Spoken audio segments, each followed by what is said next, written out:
আসসালামু আলাইকুম। আজকের অনুষ্ঠানে আমাদের সঙ্গে রয়েছেন দুজন পরিশ্রমী শ্রমজীবী মানুষ। তারা প্রতিদিন কঠোর পরিশ্রম করে নিজেদের পরিবার এবং দেশের অর্থনীতিতে গুরুত্বপূর্ণ অবদান রাখছেন। আজ আমরা তাদের জীবনের কথা, সংগ্রামের কথা এবং তাদের ভবিষ্যতের কথা শুনব। তারা দিনরাত পরিশ্রম করে দেশের জন্য, যে রেমিটেন্স পাঠিয়ে দেশকে শক্তিশালী করছে, প্লাস তারা তাদের পরিবারকেও শক্তিশালী করছে। অর্থাৎ তারা রেমিটেন্স পাঠিয়ে দুদিক থেকেই দেশের অবদান রাখছে, সামাজিকভাবে এবং দেশের অর্থনৈতিকভাবে দুদিক থেকেই আমাদের দেশকে তারা শক্তিশালী করছে। আসুন প্রথমে আমরা তাদের সাথে একটু পরিচয় হই। আমাদের মাঝে উপস্থিত আছেন দূর থেকে আগত ভাই, আপনার নামটা একটু বলেন। আমার নাম মোহাম্মদ নজির আহমেদ, আমি আলকোট থেকে আসছি। আমি সানসিটি স্কাই ভিশন রিয়েল এস্টেটের পেন্টার হিসাবে আমি কাজ করতেছি। ভাই আপনার নামটা শুনি। মোহাম্মদ আবুল হাসান, আমি বিনোদন থেকে এসেছি। রয়্যাল কোম্পানিতে ম্যানশন মিস্ত্রি হিসেবে কাজ করতে। মেশনের কাজ করেন আপনি, আর ভাই আছেন পেন্টিং কাজ করেন। পেন্টিং, জি জি, দুজনই আপনারা কনস্ট্রাকশন শ্রমিক। জি, বুঝতে পারছি। জি জনাব নজির ভাই, আপনি তো অনেকদিন যাবত আছেন। টোটাল কত বছর আছেন আপনি এখানে? আমি কাতারে প্রায় 5 বছর প্লাস, 5 বছর উপরে। 5 বছর আছেন। জি, বিদেশে আপনি কেন আসলেন এবং বর্তমানে প্রবাস জীবনটা আপনার কেমন লাগতেছে, এবং আপনার এই যে প্রবাস জীবনের কিছু কর্মদক্ষতা বা কর্ম সম্বন্ধে কিছু আমাদেরকে একটু ধারণা দেন।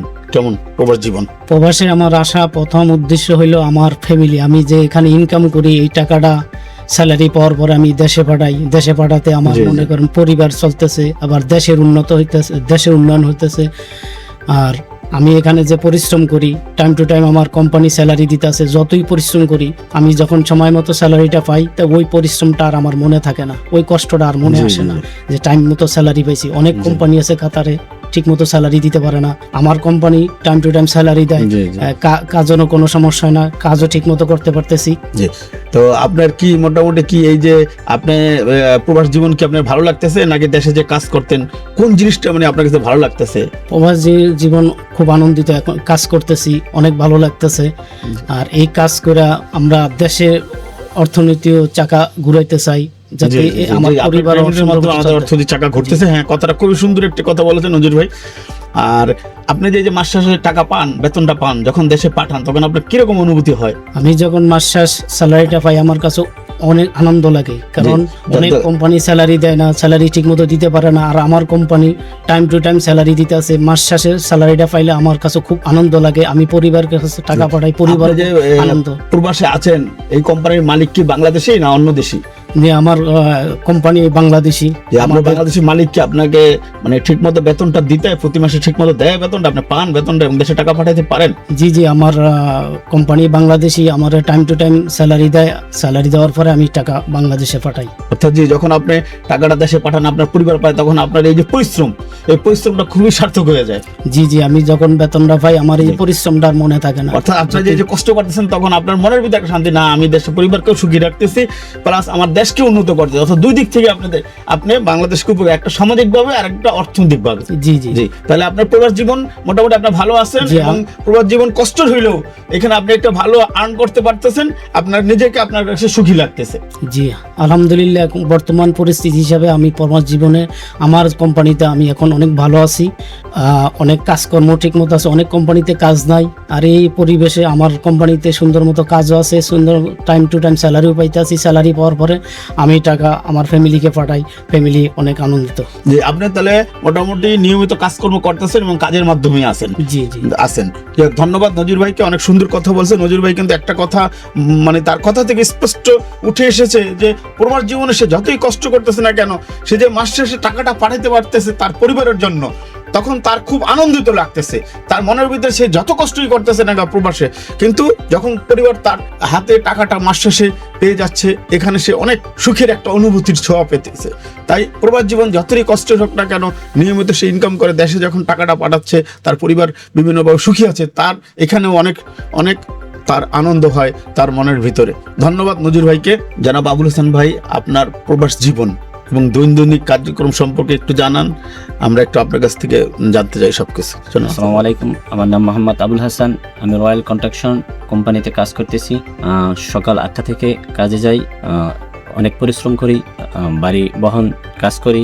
যখন যতই কাজ করি না কেন, যখন মাস শেষে স্যালারিটা পাই তখন খুবই আনন্দিত হয়, পরিবারকে টাকা পাঠাতে পারি, দেশের অর্থনৈতিক টাকা উন্নত করতে পারি, এজন্য মনের ভিতরে খুব একটা আনন্দ হয়। যতই কষ্ট করি না কেন, যখন দেশে পরিবারের কাছে টাকা পাঠাই তখন নিজেকে খুব আনন্দিত মনে হয়। আর আমি যে কোম্পানিতে কাজ করি সেই কোম্পানির বস অত্যন্ত খুব ভালো মনের মানুষ। আমাদের মাস শেষে প্রতি মাসের 5 তারিখ স্যালারি দেয়, আমাদের স্যালারি নিয়ে কোনো সমস্যা হয় না, আমরা প্রতি মাসের 5 তারিখ টাকা পাই। আপনার প্রবাস জীবন, এই যে প্রবাস জীবনটা কি আপনার কাছে কেমন লাগে? প্রবাস জীবনটা বেশি ভালো লাগে নাকি দেশের জীবনটা বেশি ভালো লাগে, বা কি আপনার অনুভূতি প্রবাস জীবন সম্বন্ধে? প্রবাস জীবনটা খুবই ভালোই লাগে, যখন কাজ করে দেশে টাকা পাঠাই, জি। মা বাবাকে টাকা পাঠাই, যখন তারা শান্তি থাকে তখন, খুশিতে থাকে তখন শুনলে খুবই আচ্ছা, ভালো লাগে। পরিবারের জন্য কি কি কি কাজের জন্য পরিবারের কাছে টাকা পাঠান একটু আপনার কাছে জানতে চাই। যেমন আপনার পরিবারের জন্য কি বাসা ভাড়া, বা আপনার পরিবারের জন্য কি দৈনন্দিন খরচ হিসাবে, নাকি সন্তানের লেখাপড়া, কি এই সমস্ত কাজের জন্য টাকাগুলি পাঠান আপনি? পরিবারের খরচের জন্য, সন্তানের লেখাপড়ার জন্য, ছোট ছোট ভাই বোন আছে তাদের লেখাপড়া করার জন্য টাকা পাঠাই, বাবা মার জন্য টাকা পাঠাই, তারা অসুস্থ হলে তাদের কাছে টাকা দেই। এই যে টাকাগুলি যে আপনি পাঠান, সেটা কি বৈধভাবে ব্যাংকের মাধ্যমে পাঠান নাকি আবার কোনো ব্যক্তির মাধ্যমে পাঠান? বৈধভাবে ব্যাংকের মাধ্যমে পাঠাই। জি জি, অর্থাৎ আপনি রেমিটেন্স গুলি আপনি বৈধভাবে দেশে পাঠাচ্ছেন এক্সচেঞ্জের মাধ্যমে, ব্যাংকিং যেটাকে বলে ব্যাংকিং মাধ্যমে। জি, এটা খুবই ভালো, অর্থাৎ আপনি বৈধভাবে টাকা পাঠাচ্ছেন। জি, এই জন্য অনেক ধন্যবাদ আপনাকে। আপনি যে আসলেই একজন সচেতন প্রবাসী, যেহেতু আপনি বৈধভাবে দেশে টাকাটা পাঠাচ্ছেন।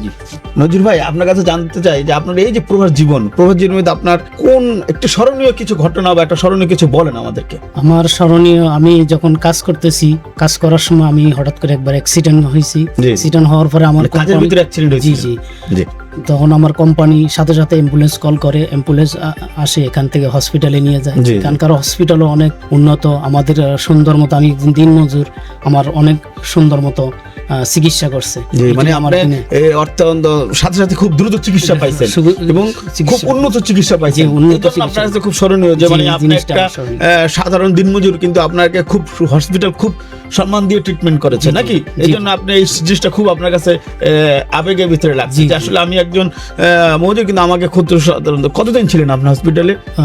5 দিন। 5 দিন ছিলেন। আচ্ছা, জি, মতো ছিল। ঠিক আছে। তাই এই 5 দিন আপনি খুব ভালো ট্রিটমেন্ট পেয়েছেন, জি জি, ভালো। অর্থাৎ খুব ভালো সরকার থেকে জি জি, ভালো ট্রিটমেন্ট এটি দিয়েছে। আমার জীবনের স্মরণীয়। স্মরণীয় ঘটনা। যাক, ধন্যবাদ আপনাকে। এই যে আমি আপনার কাছে একটাই জানতে চাই হাসান ভাই, যে আপনি যে দিনমজুর হিসেবে আছেন, আপনার প্রতি এখানকার সংশ্লিষ্ট কোম্পানি মানে কিরকম আপনার প্রতি শ্রদ্ধাবোধ করে, বা আপনাকে কি পরিমাণ গুরুত্ব দেয়, একজন আপনি নর্মাল শ্রমিক হিসেবে আছেন, সেই ব্যাপারে আমি একটু আপনার কাছে জানতে চাই। খুবই ভালো গুরুত্ব দেয় এখানে, কলিং মালিক সবাই ভালো গুরুত্ব দেয় এখানে, জি। সবাই সমান। জি জি, আমি অর্থাৎ যে শ্রমিক এবং মালিক সবার আচরণই সমান, অর্থাৎ কেউ কারোর কোনো দুর্ব্যবহার নাই, এবং সবাই খুব জি। আপনাকে রেসপেক্টলি ভাবে দেখে, জি। এবং আপনার কাজকেও খুব শ্রদ্ধা করে, এবং যে কোনো জায়গায় গেলে আপনি একটা ভালো সহযোগিতা পান নাকি? জি। অর্থাৎ আপনাকে প্রবাস জীবনে দেখা গেছে আমাদের বাংলাদেশে একজন শ্রমিকের সাথে আচরণটা অত ভালো করা না, কিন্তু এখানে আপনি খুব ভালো খুবই ভালো আচরণ, আচরণ অর্থাৎ করে এখানে। আপনি একজন হিউম্যান হিসাবে আপনি ভালো গুরুত্ব পান, অর্থাৎ জি, তাকে এখানে খুবই আপনাকে ভালো। খুবই মূল্য দেওয়া হয় জি। এখানে।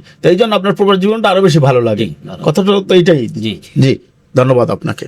নজির ভাই, আপনি যে এই যে প্রবাস জীবনে আছেন বর্তমানে, জি জি। এই প্রবাস জীবন থেকে কি আপনি ভবিষ্যতে কি দেশে চলে যেতে চান, বা এখনই কি চলে যেতে চান? কি আপনার অনুভূতি? আপনি কি প্রবাস জীবনে আরো কিছুদিন থাকতে চান, নাকি না আপনি এই প্রবাস জীবনের যে অভিজ্ঞতা, এই অভিজ্ঞতা নিয়ে আপনি দেশে কিছু করবেন? এই সম্বন্ধে একটু আমাদের ধারণা দেন।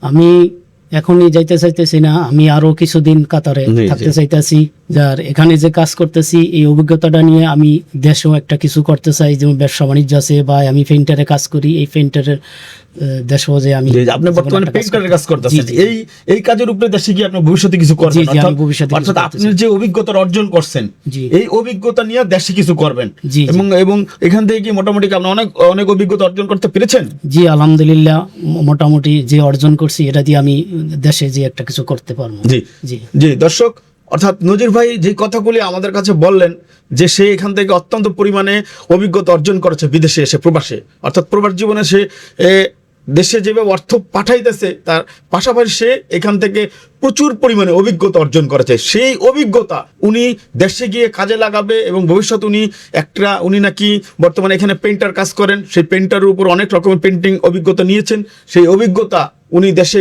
কাজে লাগাবেন, দেশে গিয়ে ব্যবসা বাণিজ্য করবেন, অর্থাৎ তার বাকি জীবন সে দেশে গিয়ে একটা কিছু করবে এরকম তার চিন্তা ভাবনা আছে, এবং আরও কিছুদিন সে প্রবাসে থাকবেন। অর্থাৎ এই থেকে আমরা বুঝলাম যে প্রবাস জীবনে এসে আসলে অনেক অভিজ্ঞতা অর্জন করা যায়, অনেক অভিজ্ঞতা অর্জন করে সেই অভিজ্ঞতা দেশেও কাজে লাগানো যায়। তো সুতরাং প্রবাস জীবনটা কিন্তু আসলে ওনার মুখ থেকে যেই কথাগুলি আমরা বুঝতে পারলাম যে প্রবাস জীবন থেকে দুটি অর্জন আমরা পাচ্ছি, একটা হলো অর্থনৈতিক অর্জন, আরেকটা হলো অভিজ্ঞতার অর্জন। এখন আমরা যে অভিজ্ঞতা পেয়েছি সেই অভিজ্ঞতাকে কাজে লেগে আরও বেশি অর্থনৈতিকভাবে সে শক্তিশালী হতে পারবে।